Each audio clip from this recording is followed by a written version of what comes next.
Assalamu alaikum viewers, welcome to the Country School Walton Branch YouTube channel. Before starting the video, please subscribe to my channel and press the like button. Now let's start the video. Today I am going to deliver a lesson on Haqooqul Ibad. Haqooqul Ibad. حقوق حق کی جمع ہے، عباد عبد کی جمع ہے، جس کے معنی بندے کے ہیں۔ حقوق العباد سے مراد بندوں کے وہ حقوق ہیں جن کا ادا کرنا فرض ہے۔ ان میں والدین، اولاد، پڑوسی، رشتہ دار، مہمان، مریض، مسافر اور خادم وغیرہ شامل ہیں۔ اسلام نے حقوق العباد کی ادائیگی پر بہت زور دیا ہے۔ اللہ تعالیٰ نے اپنے حقوق تو معاف فرما دے گا، لیکن جو بندوں کے حقوق ہے جب تک حقدار معاف نہیں کرے گا، یعنی کہ جس کا حق ہے وہ جب تک خود معاف نہیں کرتا، اللہ تعالیٰ بھی معاف نہیں کرے گا۔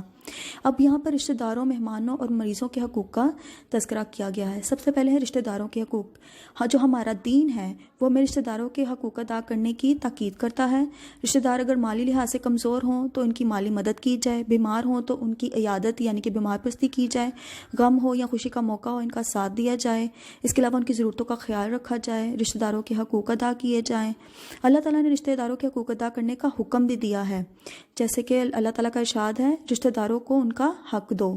اب جو رشتہ دار ہیں وہ جوڑنے سے اللہ تعالیٰ انسانوں کے رزق میں برکت عطا کرتا ہے، رشتہ داری کا خیال رکھنے والوں کی عمر میں اضافہ ہوتا ہے، رشتہ داری اور صلہ رحمی اختیار کرنے والوں کے رزق اور عمر میں بے انتہا برکت اور اضافہ ہوتا ہے، قطع رحمی کرنے والے کا رزق کم ہو جاتا ہے۔ نبی کریم صلی اللہ علیہ وسلم نے فرمایا ہے کہ جس کو یہ پسند ہو کہ اس کی روزی میں وسعت اور اس کی عمر میں برکت ہو تو اس کو چاہیے کہ صلہ رحمی کرے۔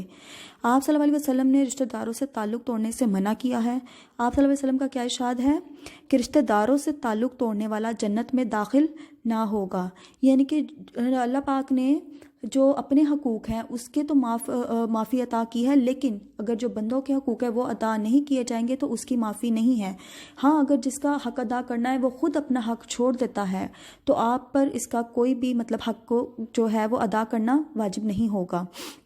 زیادہ امپورٹنس رشتہ داروں کے حقوقوں کے لیے ہے، مہمان کے لیے ہے، اور مریض کے جو حقوق ہیں اس کا ذکر کیا گیا ہے کہ رشتہ داروں کا اگر وہ فائنینشلی ویک ہیں تو ان کی مدد کی جائے، اگر بیمار ہیں تو ان کا خیال کیا جائے، غم ہے یا خوشی ہے تو اس موقع پر ان کا ساتھ دیا جائے۔ اب اسی طرح سے بتایا گیا ہے کہ رسول مبارک کی زندگی قیامت تک امت کے لیے بہترین عملی نمونہ ہے، گائیڈنس ہے نبی پاک صلی اللہ علیہ وسلم کی جو زندگی ہے۔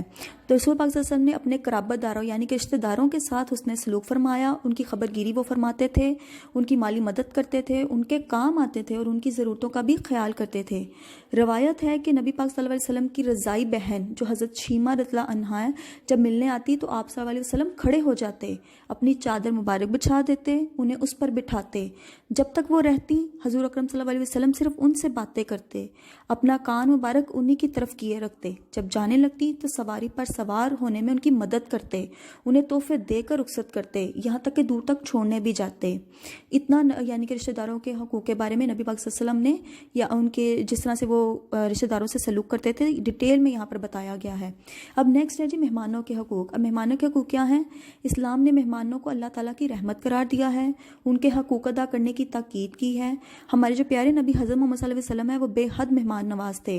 آپ صلی اللہ علیہ وسلم کے گھر میں جب بھی کوئی مہمان آتا تو آپ صلی اللہ علیہ وسلم اس کی خوب خدمت کرتے، اس کی ضرورتوں کا خیال رکھتے، اگر وہ کوئی بات کرتے تو برا نہ مناتے، اس کی عزت و تکریم سے اس کو رخصت کرتے۔ آپ صلی اللہ علیہ وسلم کا ارشاد ہے جو کوئی اللہ تعالیٰ اور آخرت کے دن پر ایمان رکھتا ہو اس پر لازم ہے کہ مہمان کا احترام کرے۔ مہمان جو نوازی ہے تمام انبیاء کرام علیہ السلام کی سنت ہے۔ حضور اکرم صلی اللہ علیہ وسلم کی زندگی مہمان نوازی، جذبہ اثار اور قربانی کا بہترین نمونہ ہے۔ خود بھوکے رہتے لیکن دوسروں کو کھانا کھلاتے، کئی دن تک گھر میں فاقے رہتے، چولہا نہ جلتا، لیکن جب کوئی سائل آتا دروازے پر تو اس کو خالی ہاتھ نہ لوٹاتے۔ سربراہ مملکت ہونے کے باوجود آپ صلی اللہ علیہ وسلم کی ازواج محترات نے کبھی سیر ہو کر کھانا نہیں کھایا، لیکن دوسروں کی ضروریات کا ہمیشہ خیال رکھا، یعنی کہ خود کبھی پیٹ بھر کھانا نہیں کھاتے تھے لیکن دوسروں کی ضروریات کا ہمیشہ خیال رکھتے تھے۔ ایک دفعہ ایک بھوکا شخص بارگاہ رسالت مآب صلی اللہ علیہ وسلم میں حاضر ہوا، حضور اکرم صلی اللہ علیہ وسلم سے اپنی حاجت بیان کی۔ اس وقت آپ صلی اللہ علیہ وسلم کے گھر پانی کے علاوہ کچھ نہ تھا۔ ایک صحابی رضی اللہ عنہ نے اسے اپنے ہاں مہمان ٹھہرا لیا۔ گھر پہنچے تو معلوم ہوا کہ کھانا صرف بچوں کے لیے کافی ہے۔ انہوں نے کیا کیا، انہوں نے اپنی بیوی سے کہا کہ بچوں کو بہلا کر بھوکا سلا دو، اور جب مہمان کے ساتھ کھانا شروع کر دیا جائے تو کسی طرح سے چراغ بجھا دینا تاکہ مہمان یہی سمجھے کہ ہم کھانے میں شریک ہیں۔ ایسا ہی کیا گیا، مہمان نے پیٹ بھر کر کھانا کھایا اور جو میزبان تھے وہ بھوکے رہے۔ اگلے دن رسول اللہ صلی اللہ علیہ وسلم نے ان صحابی سے فرمایا کہ تمہاری مہمان نوازی اللہ تعالیٰ کو بہت پسند آئی، اس لیے ہمیں بھی چاہیے کہ ہم مہمانوں کے ساتھ خندہ پیشانی سے پیش آئیں، ان کو خوش آمدید کہیں، انہیں اللہ تعالیٰ کی رحمت سمجھیں، ان کی خدمت کرنے میں کسی قسم کی کوئی کوتاہی نہ کریں۔ مہمان کو بھی چاہیے کہ میزبان کو کوئی ایسی فرمائش نہ کرے کہ جس سے وہ پریشان ہو۔ اس کے ہاں زیادہ دن قیام بھی نہ کیا، یعنی کہ کوئی مہمان اگر آتا ہے تو اس کو بھی چاہیے کہ وہ زیادہ دن آپ کے گھر میں نہ رکے۔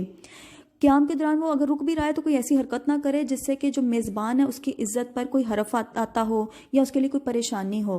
مہمان نوازی اسلامی معاشرے کا حسن ہے، ہمیں چاہیے کہ اس حسن کو برقرار رکھیں۔